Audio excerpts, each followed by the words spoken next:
गाड़ियां हैं वो शहर के अंदर प्रवेश नहीं करेंगी और इससे जाम से मुक्ति मिलेगी। अगली खबर का रुख करते हैं। बीएसई भी आज इंटरमीडिएट परीक्षा का रिजल्ट जारी कर सकता है। इस बार इंटरमीडिएट की परीक्षा में करीब 13.5 लाख छात्र शामिल हुए थे, जिनमें से करीब 7 लाख छात्र और करीब 6.5 लाख छात्राएं शामिल हैं। परीक्षार्थियों की कॉपी के मूल्यांकन का काम पहले ही पूरा हो चुका है, साथ ही मार्क्स शीट बनाने का काम भी पूरा हो चुका है।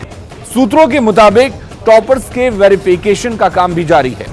बोर्ड के अध्यक्ष आनंद किशोर पूरी प्रक्रिया पर नजर बनाए हुए हैं।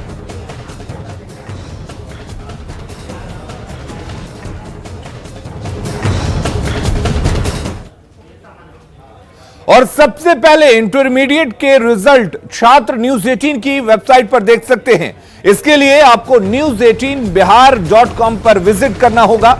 यहां आपको इंटर का रिजल्ट सबसे पहले देखने को मिलेगा। तो news18bihar.com का वेबसाइट आप विजिट कीजिए। जैसे ही रिजल्ट जारी होगा सबसे पहले यहीं पर आपको रिजल्ट दिखेगा।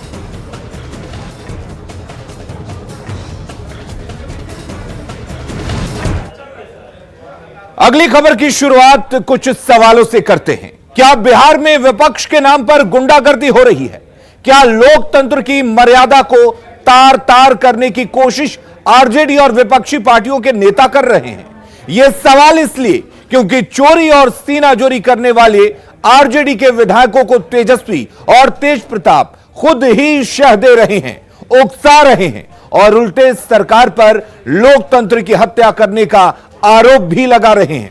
ऐसे में सवाल यही कि क्या हंगामा करने वाले विधायकों की सदस्यता जाएगी? सभा की कार्यवाही प्रारंभ की जाती है। अरे सुनिए तो 2 बजे दिन तक के लिए स्थगित की जाती है। बिहार में संवैधानिक मर्यादा का चीरहरण। बिहार में विपक्ष के नाम पर गुंडा तंत्र हावी। विरोधियों की सीनाजोरी से छलनी हुआ सदन, क्योंकि बिहार में नेतागिरी नहीं गुंडागर्दी है।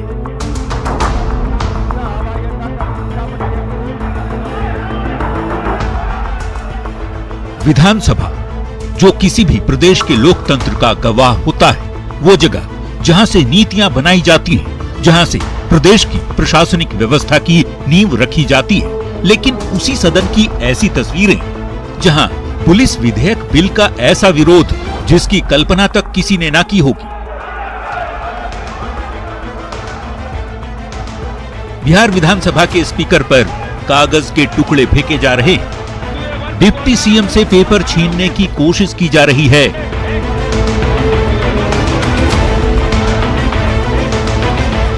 बीजेपी के वरिष्ठ नेता प्रेम कुमार से उनके आसन पर जाकर आरजेडी के विधायक पेपर छीनने की कोशिश करते हैं।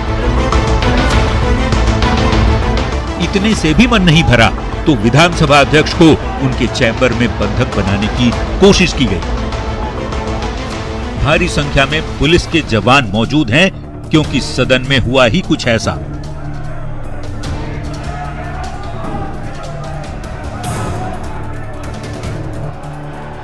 विधानसभा से महिला विधायक समेत तमाम विपक्षी विधायकों को मार्शल की ओर से जबरन हटाने की नौबत क्यों आई? ये विपक्ष के रवैये से समझा जा सकता है।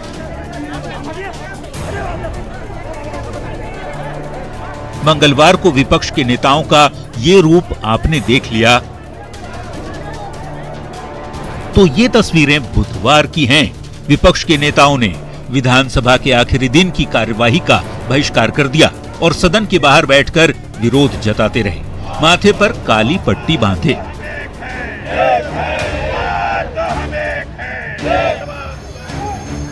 विधानसभा परिसर में देखिए, एकमा से आरजेडी के विधायक श्रीकांत यादव और मनेर के विधायक भाई वीरेंद्र कैसे पुलिस से तीखी बहस कर रहे हैं। साथ में खड़े हैं मधेपुरा के विधायक प्रोफेसर चंद्रशेखर।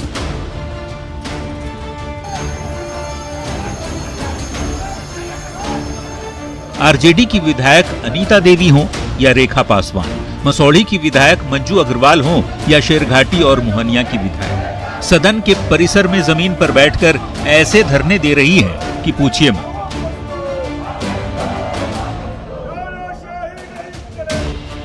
अब मंगलवार की ये तस्वीर भी देख लीजिए, जिसमें स्पीकर के आसन पर नेता प्रतिपक्ष तेजस्वी यादव अपने भाई तेज प्रताप के साथ चढ़ गए, लेकिन सदन के भीतर पुलिस बलों की तैनाती और हंगामे के बीच तेज प्रताप मोबाइल से वीडियो बनाते रहे।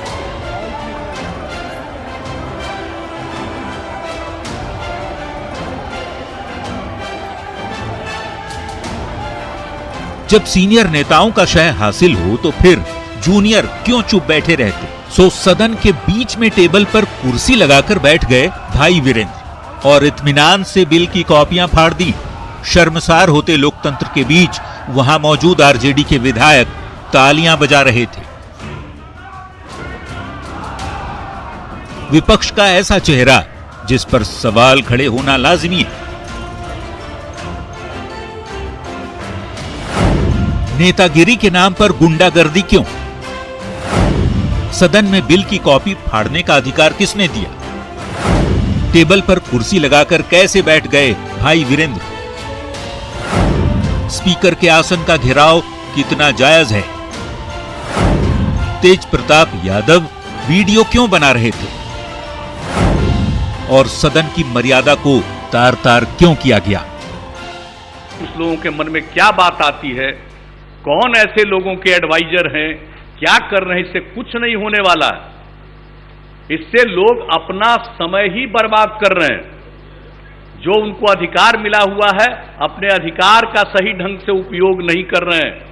और कोई भी चीज है, कानून बनता है तो कानून पर सबको अपनी बात रखने का अधिकार है। विपक्षी नेताओं को जवाब शायद न सूझ रहा हो, लेकिन मुख्यमंत्री नीतीश कुमार ने ऐसे विपक्ष से क्षुब्ध होकर ये बात कह डाली जिसे तेजस्वी यादव को ध्यान से सुनना चाहिए।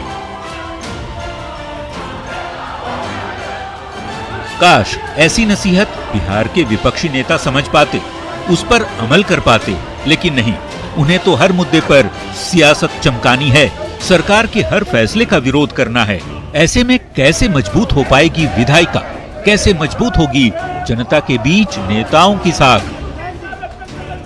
और कैसे मधुर हो पाएंगे सरकार और विपक्ष के रिश्ते, समझना मुश्किल नहीं। न्यूज़ 18 के लिए पटना से अमित सिंह के साथ ब्यूरो रिपोर्ट।